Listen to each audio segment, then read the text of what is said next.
Hello students, in today's lecture we will discuss next topic that is a Boyle's temperature. ये Boyle's temperature क्या होता है और इसकी वैल्यू को कैसे फाइंड आउट कर सकते हैं, इस लेक्चर में बेटा हम ये डिस्कस करेंगे जो कि हमारी 4th यूनिट का टॉपिक है। हीट एंड थर्मोडायनेमिक्स की बुक के 4th यूनिट का टॉपिक है Boyle's temperature। ठीक है, अब देखिए बेटा, जो रियल गैसेस होती हैं हमें पता है कि वो काइनेटिक थ्योरी ऑफ गैसेस की कंडीशंस को फॉलो नहीं करती। मतलब कि जैसे जो पार्टिकल का साइज़ है, मॉलिक्यूल्स का साइज़ है, अगर गैस के मॉलिक्यूल्स का साइज़ अगर ना के बराबर नहीं है, मतलब कुछ साइज़ है उनका, तो फोर्स ऑफ अट्रैक्शन एग्जिस्ट करेगी ना उनके बीच। और अगर प्रेशर को डिक्रीज़ किया जाए, प्रेशर कम किया जाए और टेम्परेचर को बढ़ाया जाए तो फोर्स ऑफ अट्रैक्शन बहुत ही कम हो जाती है, क्योंकि पार्टिकल्स में स्पेस बढ़ जाएगा तो वो दूर दूर जाएंगे ना। क्योंकि देखो, प्रेशर को कम किया इसका मतलब वॉल्यूम बढ़ गया, और अगर वॉल्यूम इंक्रीज हो रहा है इसका मतलब उनको ज़्यादा स्पेस मिल गया फैलने का, तो उनमें जो है गैप बढ़ जाएगा, तो ऑब्वियसली फोर्स ऑफ अट्रैक्शन कम हो जाएगी। और टेम्परेचर को इंक्रीज कर रहे हैं, टेम्परेचर को इंक्रीज करना मतलब पार्टिकल्स की वेलोसिटी को का और बढ़ जाना। अब पार्टिकल और दूर दूर जाएंगे तो उनकी जो इंटरमोलिक्यूलर फोर्स ऑफ अट्रैक्शन है वो बहुत ही कम हो जाएगी। और जिस टेम्परेचर पे वो ना के बराबर हो जाती है जो फोर्स ऑफ अट्रैक्शन है, उस टेम्परेचर को कहा जाता है बॉयल्स टेम्परेचर। इसको हम दिखाते हैं इस सिंबल से, T कैपिटल, और इसके सबस्क्रिप्ट में अगर हम B लिख दें तो that is called the Boyle's temperature. मतलब Boyle's temperature is that temperature at which real gas behaves like ideal gas. वो आइडियल गैस की तरह बिहेव करती है और बॉयल्स लॉ को ओबे करेगी इस टेम्परेचर पे। ओके, तो इस टेम्परेचर पे देखिए क्या होता है कि अगर हम प्रेशर और वॉल्यूम का प्रोडक्ट लेते हैं ना, वो चेंज नहीं होगा। अगर P की वैल्यू को हम चेंज करते हैं, मतलब प्रेशर को इंक्रीज करते जाए, लेकिन जो PV क्वांटिटी है, इसका प्रोडक्ट है P और B का, ये चेंज नहीं होगा। तो इट मीन्स क्या हुआ कि ये आइडियल गैस को के बिहेवियर को फॉलो कर रही है हमारी रियल गैस। ठीक है, तो अब हम ये बात करेंगे कि बॉयल्स टेम्परेचर की कैसे इसको हम ड्राइव कर सकते हैं, इसकी वैल्यू को। तो अब डेरिवेशन करेंगे, इसके लिए हम लेके चलते हैं वंडर वॉल इक्वेशन को। जो वंडर वॉल इक्वेशन होती है स्टेट की, वो हमारे पास होती है P plus A by V square V minus B equals to RT। ये इक्वेशन बेटा मैं 1 मोल के लिए लिख रही हूँ अगर N की वैल्यू 1 है। ओके, अब देखिए, अगर इस ब्रैकेट को ओपन कर दें, मल्टीप्लाई कर देंगे तो PV minus PB plus A by V square into V, तो A बाई वी बचेगा, minus AB by V square equals to RT। ये आएगा बेटा इस केस में ना हमारे पास। अब देखिए, जो A और B है ये वंडर वॉल कॉन्स्टेंट्स हैं। ओके, तो अब हमारे पास ये वैल्यू आ रही है। अब बॉयल्स टेम्परेचर पे गैस जो है वो आइडियल गैस का बिहेव शो करती है, तो इट मीन्स T जब TB के इक्वल है तो उस केस में वो जो रियल गैस है वो आइडियल गैस की तरह शो करती है अपना बिहेवियर। तो इट मीन्स हम आइडियल गैस इक्वेशन को यूज कर सकते हैं इस टेम्परेचर पे। आइडियल गैस इक्वेशन होती है PV is equal to RT, और जो टेम्परेचर है बेटा वो बॉयल्स टेम्परेचर के इक्वल है। अब तभी आइडियल गैस में कन्वर्ट हुई है रियल गैस। तो यहाँ से V की वैल्यू निकाल लीजिए, ये आ जाएगा RTB upon V। T TB के इक्वल और V की वैल्यू ये आ गई। इसको बेटा इस इक्वेशन में पुट कर दीजिए जो हमारी वंडर वॉल इक्वेशन है। तो मैं वैल्यूज रख रही हूँ, P as it is, V की जगह RTB बाई P, ठीक है, फिर minus PB as it is plus A by V। V की वैल्यू जब नीचे जाएगी तो RTB, P ऊपर आ जाएगा। जस्ट वैल्यू रख रही हूँ बेटा और कुछ नहीं कर रही। V का स्क्वायर कर दो तो R स्क्वायर, TB स्क्वायर, ऊपर आ जाएगा P square equals to RTB। अब जो फैक्टर कैंसिल होते हैं कैंसिल कर देंगे, तो RTB minus PB plus AP by RTB minus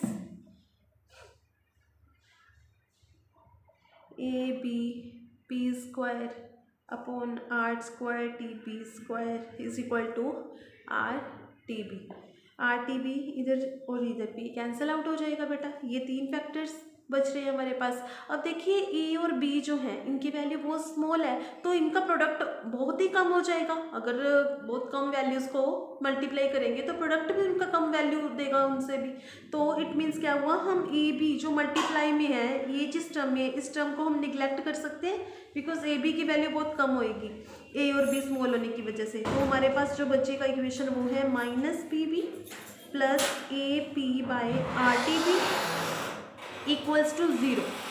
ठीक है, अब यहाँ से हमारे पास p और p कैंसिल हो जाएंगे, तो यहाँ से जो रिजल्ट आएगा बेटा वो आएगा, इस इक्वेशन को फिर हम कैसे लिख सकते हैं further, minus B plus a by R T B equals to 0। ये है, इस टर्म को उधर लेके जाएंगे तो minus B is equal to minus A upon R T B, minus minus cancel, तो टी बी मतलब बॉयज़ टेम्परेचर की वैल्यू आ रही है यहाँ से A upon R B.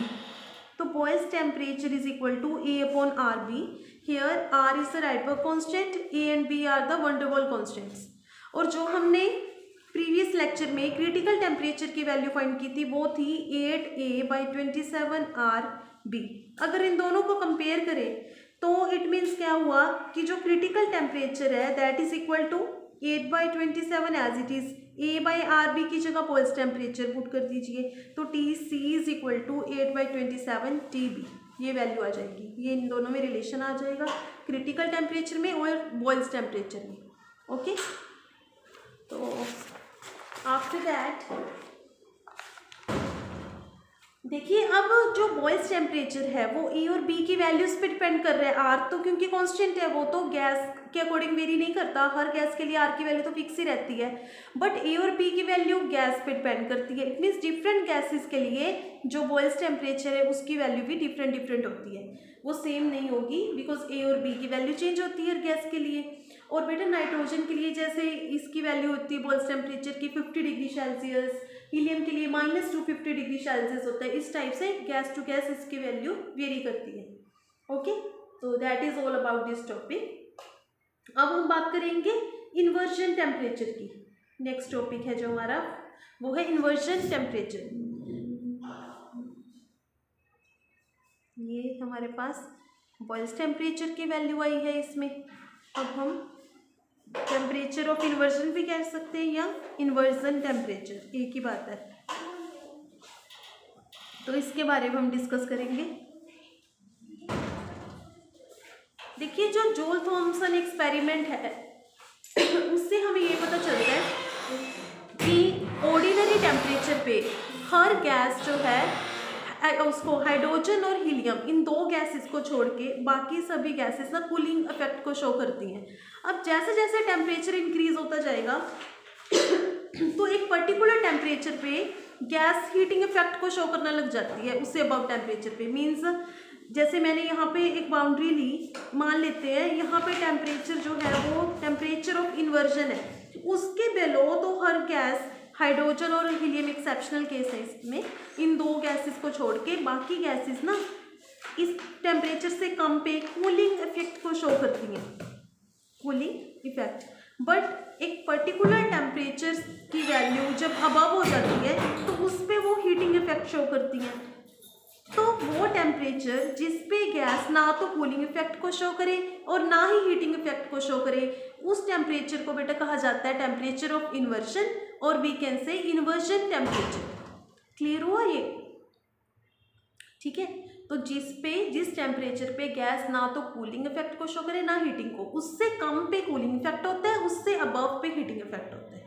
Okay, तो इसकी वैल्यू होती है बेटा, ये है 2a/RB, मतलब कि जो बॉयज़ टेम्परेचर है उससे डबल वैल्यू होती है टेम्परेचर ऑफ इन्वर्जन की। ओके, तो अगर हम इन दोनों में रिलेशन देखें तो बेटा TI को हम लिख सकते हैं 2 × TB, बिकॉज a/RB किसके इक्वल था, बॉयज़ टेम्परेचर के ना, तो TI किसके इक्वल आ जाएगा 2 TB।